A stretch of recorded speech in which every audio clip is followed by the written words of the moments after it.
선한 사람 TV에 청하고 계시는 국내외에 계시는 성도 여러분 안녕하십니까? 오늘은 10번째 시간으로 새 결심 계속 말씀드립니다. 고린도 교회는 분열된 상황이었고 신자들의 신앙 상태 역시 영적으로 미성숙한 상태에 있었음을 반증해 줍니다. 그래서 바울은 그들을 강하게 질책하고 있습니다. 지난 시간에 이어 세 번째 고린도 교회 방언에 대해서 말씀합니다. 고린도전서 12장 10절에 어떤 사람에게는 능력 행함을, 어떤 사람에게는 예언함을, 어떤 사람에게는 영들 분별함을, 다른 사람에게는 각종 방언 말함을, 어떤 사람에게는 방언을 통역함을 주시나니, 방언을 했으나 신앙생활에는 미성숙한 신앙 상태였고 교리가 기반이 된 신앙 인격이 형성되지 못하여 보고 들으며 살아가는 현상을 정확히 판단할 수 없어서 집회의 분위기와 사회생활의 영향을 받아 언어의 사용이 분명하지 못하였습니다. 바울은 고린도 교회의 방언을 보고 육적이라고 지적했습니다. 고린도전서 3장 3절에 너희는 아직도 육신에 속한 자로다. 너희 가운데 시기와 분쟁이 있으니 어찌 육신에 속하여 사람을 따라 행함이 아니리요. 초대교회 성도로서 성령을 받아 교회를 개척하기까지 열심이었으나 육적 사람이었고 그리스도 안에서 어린 나이 같은 사람이라고 지적했습니다. 고린도전서 3장 1절에도 형제들아 내가 신령한 자들을 대함과 같이 너희에게 말할 수 없어서 육신에 속한 자 곧 그리스도 안에서 어린 나이들을 대함과 같이 하느니라. 고린도전서 3장 3절에 너희는 아직도 육신에 속한 자로다. 너희 가운데 시기와 분쟁이 있으니 어찌 육신에 속하여 사람을 따라 행함이 아니리요. 여기에 1절의 육신에 속한 자와 3절의 육신에 속한 자의 차등이 있습니다. 그럼에도 불구하고 대부분의 학자들은 별다른 차이가 없다고 주장하는 학자들도 몇 사람 있습니다. 그러나 차등이 있다고 주장하는 학자들은 1절의 육신에 속한 자 헬란말로 살키노스 to fleshly 아직 성숙하지 못한 아이의 상태를 말합니다. 육적인 사람 곧 교리적인 면이나 신앙의 기본을 아직 모르는 상태를 말하며 인간 실존의 한계와 나약한 인간적인 연약함을 강조하고 있습니다. 그러나 3절의 육신에 속한 사람은 헬라말 살키코스, 플레슬리 육신적으로는 성장하였으나 영적으로 말씀대로 살지 못하는 세속적인 사람, 즉 육의 지배를 받는 사람을 말하며 관능적인, 육감적인, 윤리, 도덕적으로 인간의 부정적인 면을 강조한다고 주장합니다. 조금 더 성경적으로 접근하면 성령을 받지 않는 사람이라 할 수 있습니다. 바울은 이런 사람을 욕망에 따라 사는 육적 행실로 보았고 고린도 교회 성도들은 그런 행위를 하지 않도록 조심하라고 이런 내용을 몇 사람이 경고했습니다. 갈라디아서 5장 19절에서 20절 육체의 일은 분명하니 곧 음행과 더러운 것과 호색과 우상숭배와 주술과 원수 맺는 것과 분쟁과 시기와 분냄과 당 짓는 것과 분열함과 이단과 투기와 술취함과 방탕함과 또 그와 같은 것들이라고 했습니다. 그리고 분쟁을 하였습니다. 고린도전서 1장 10절 형제들아 내가 우리 주 예수 그리스도의 이름으로 너희를 권하노니 모두가 같은 말을 하고 너희 가운데 분쟁이 없이 같은 마음과 같은 뜻으로 온전히 합하라. 고린도전서 1장 12절에 내가 이것을 말하거니와 너희가 각각 이르되 나는 바울에게 나는 아볼로에게 나는 게바에게 나는 그리스도에게 속한 자라 한다는 것이니 이런 다양한 문제로 사도 바울을 괴롭혔습니다. 신앙적으로 판단하면 저급한 교회라 할 수 있습니다. 고린도 교회 안에는 분열과 분파가 심각하였다고 1장 10절에서 17절에 말합니다. 그리고 4개의 분파 이름을 적시하고 있습니다. 1장 12절.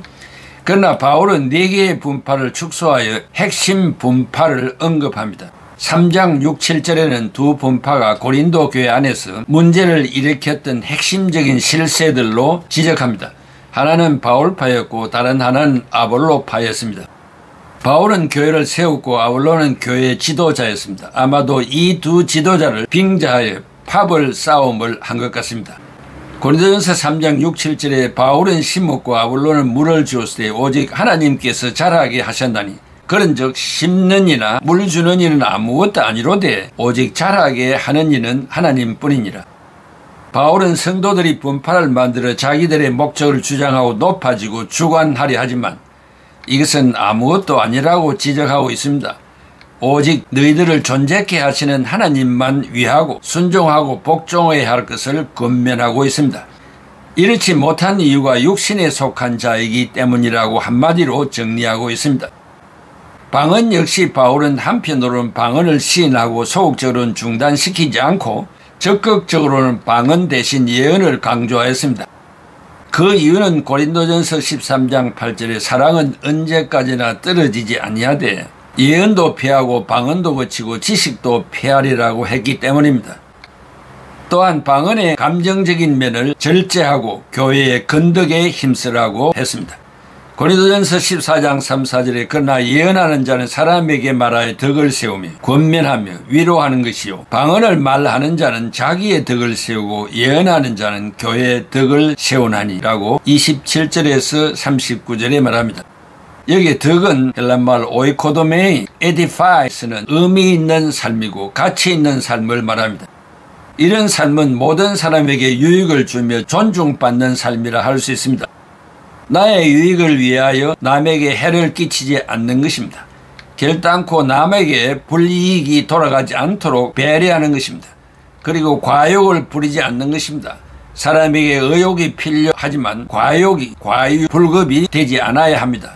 즉 정도가 지나치면 조금 모자랄 것보다 못하다는 것입니다. 이 방언의 결론, 사도행전 2장 3절에서 21절에 오순절에 방언이 나타났고 10장 46절에 가이사라에서 나타났고 19장 6절에 에베소에서 이방인에게 나타났습니다.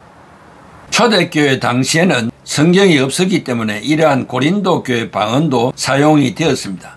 마가복음 16장 17절에 믿는 자들에게는 이런 표적이 따르리니 곧 그들이 내 이름으로 귀신을 쫓아내며 새 방언을 말하며 AD 397년 정경 즉 성경이 결정되고 성경이 신앙생활의 절대적인 표준과 권위를 가지게 되므로 방언의 가치가 약화된 것입니다.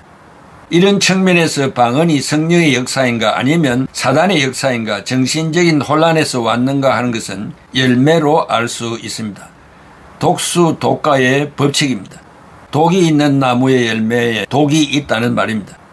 갈라디아서 5장 22, 23 오직 성령의 열매는 사랑과 희락과 화평과 오래 참음과 자비와 양성과 충성과 온유와 절제니라. 그리스도 예수의 사람들은 육체와 함께 그 정욕과 탐심을 십자가에 못 박았나니라.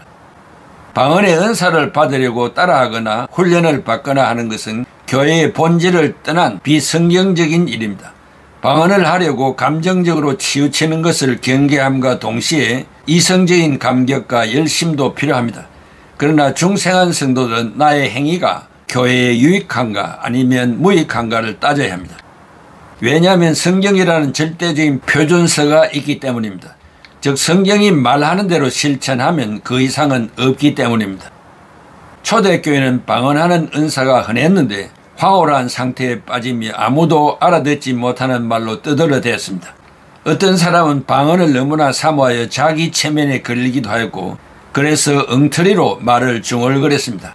그래서 고린도전서 14장 3, 4절에 그러나 예언하는 자는 사람에게 말하여 덕을 세우며 권면하며 위로하는 것이요 방언을 말하는 자는 자기의 덕을 세우고 예언하는 자는 교회의 덕을 세우나니. 그래서 여기에서 교회 교육의 3대 목적이 나옵니다. 여기 덕을 세운다, edification, 즉 타인에게 악영향을 주지 않는 것을 말하고 권면하며 exhortation은 즉 권고하고 장려하는 것을 말합니다.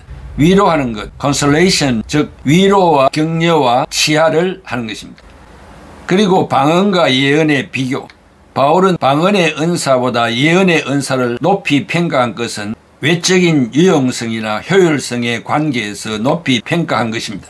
고린도전서 14장 5절에 나는 너희가 다 방언 말하기를 원하나 특별히 예언하기를 원하노라. 만일 방언을 말하는 자가 통역하여 교회의 덕을 세우지 아니하면 예언하는 자만 못하니라. 바울이 예언을 방언보다 높이 평가한 이유는 한 가지로 말할 수 있습니다. 그 첫째는 방언을 말하는 사람은 성령으로 자비로운 것을 말하지만 즉 성령의 작용으로 황홀경이나 무아지경에 빠져 아무도 알아들을 수 없는 방식으로 천상세계의 신비스러운 현상이나 종말론적인 비밀을 이야기하지만 사람들은 전혀 알아듣지 못하고 다만 하나님께 말씀드리며 즉 기도하고 찬양을 드리며 하나님과 개인적인 교통만 한다는 것입니다. 그러나 예언하는 자는 하나님의 구원 계획과 뜻을 사람들에게 전함으로 사람들을 믿게 하고 격려하고 위로하는 말을 합니다. 고린도전서 14장 3절에 그러나 예언하는 자는 사람에게 말하며 덕을 세우며 권면하며 위로하는 것이요. 다시 말하면 예언하는 것은 근본적으로 사람들을 믿게 하고 용기를 북돋아 주는 것입니다. 이것은 예언이 1차적으로 미래를 예견하는 것이 아님을 말해줍니다. 고린도전서 14장 24, 25절에 그러나 예언을 하면 믿지 않은 자들이나 알지 못하는 자들이 들어와서 모든 사람에게 책망을 들으며 모든 사람에게 판단을 받고 그 마음에 숨은 일들이 드러나게 되므로 엎드려 하나님께 경배하며 하나님이 참으로 너희 가운데 계신다 전파하리라. 방언과 예언. 방언은 자기를 성장시키지만 예언하는 자는 교회를 성장하게 하는 것입니다. 고린도전서 14장 4절에 방언을 말하는 자는 자기의 덕을 세우고 예언하는 자는 교회의 덕을 세우나니 이것은 사적인 성장이냐 아니면 공적인 성장이냐 문맥상 방언을 말하는 자들 때문에 공동체 안에 문제가 생긴 고린도 교회의 상황과 무관하지 않다는 것입니다. 고린도전서 14장 23절에 그러므로 온 교회가 함께 모여 다 방언으로 말하면 알지 못하는 자들이나 믿지 아니하는 자들이 들어와서 너희를 미쳤다 하지 아니하겠느냐. 사랑하는 애청자 여러분, 오늘의 이 주제가 많습니다. 방언을 말했던 고린도 교회의 상태, 그리고 세속적인 육에 속한 사람, 육신에 속한 사람, 즉 육적인 사람이 하는 일들, 이런 것들을 종합해서 말씀드렸습니다. 방언은 교회에 유익이 없다는 것입니다. 교회는 그리스도의 몸입니다. 많은 사람이 모이는 공동체입니다. 여기에 유익이 없다는 것이고 또 육신에 속한 사람은 어린 나이, 아직 성장 과정에 있는 상태, 그것은 죽이나 먹는 단단한 음식을 먹지 못하는 상태, 미성숙한 상태를 말하고 또 다른 한편에는 이것은 세속적인 그런 상태, 육신에 끌려다니는 상태, 이 역시 교회에 덕을 끼치지 못하는 상태라고 말을 하고 있습니다. 여기서 오늘 우리들은 남들이 하지 아니하는 이상한 말을 한다고 신앙이 좋다, 본받을 만하다, 그렇게 한국 교인들은 생각하고 있지만은 바울은 그렇게 말하고 있지를 않습니다. 앞서간 우리의 위대한 신앙적인 선배들 다 방언을 말했습니까? 그렇지 않습니다. 자기의 유익이 있다고 하여서 그분들이 남달리 하나님의 영광과 몸된 교회를 위해서 우리들보다 더 많이 헌신하고 모범적인 사람입니까? 그렇지 않는 사람은 교회의 유익을 위해서 누구보다도 앞장서 일하지 않는 사람들입니까? 이런 평가를 바울이 하고 있는 것입니다.